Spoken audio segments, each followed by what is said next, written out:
বঙ্গোপসাগরে সৃষ্ট হওয়া সুস্পষ্ট লঘুচাপটি আজ রাতেই রূপ নিতে পারে নিম্নচাপে। এর প্রভাবে দেশজুড়ে বৃষ্টি হতে পারে। তাই দক্ষিণ পূর্বাঞ্চলের কয়েকটি জেলায় মাঝারি ও ভারী বৃষ্টির প্রভাবে ফের নিম্নাঞ্চলে আকস্মিক পানির ঢল আসতে পারে।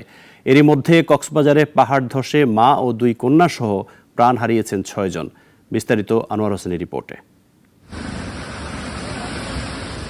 গেল বুধবার থেকে মাঝারি এবং ভারী বর্ষণের কবলে পড়ে জলাবদ্ধতা সৃষ্টি হয়েছে পর্যটন জেলা কক্সবাজারে। এতে পাহাড় ধসে জেলা সদরের ঝিলংজায় মা ও দুই কন্যা শিশু প্রাণ হারিয়েছেন।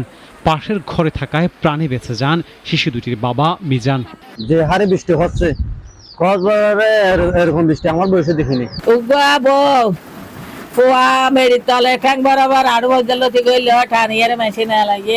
আমরা একজনকেও বাঁচাতে পারিনি, মা এবং দুই কন্যা সন্তান সহ জায়গার মধ্যে মারা যায়। উখিয়ার রোহিঙ্গা ক্যাম্পে প্রাণ গেছে একই পরিবারের আরও 3 জনের।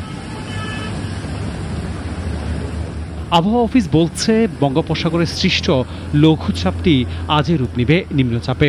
এতে করে সারা দেশে শুরু হবে বৃষ্টিপাত। আর ভারত থেকে নেমে আসা উজানের পানি, পাহাড়ি ঢল ও ভারী বৃষ্টির প্রভাবে দক্ষিণ পূর্বাঞ্চলের জেলাগুলোতে ফের বন্যার আশঙ্কা করছেন বন্যা পূর্বাভাস কেন্দ্র। আজকে সকাল 6টা থেকে দুপুর 12টা পর্যন্ত প্রায় 77 মিলিমিটার বৃষ্টিপাত।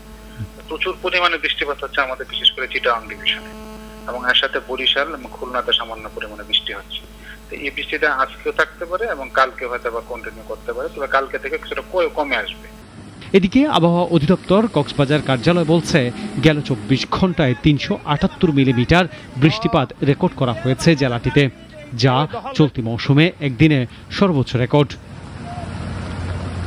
আনোয়ার হোসেন, নাগরিক, ঢাকা। 250টিরও বেশি ডিজাইন অপশন নিয়ে ওয়ালটন স্মার্ট ফ্রিজ, বোঝে আপনার প্রয়োজন।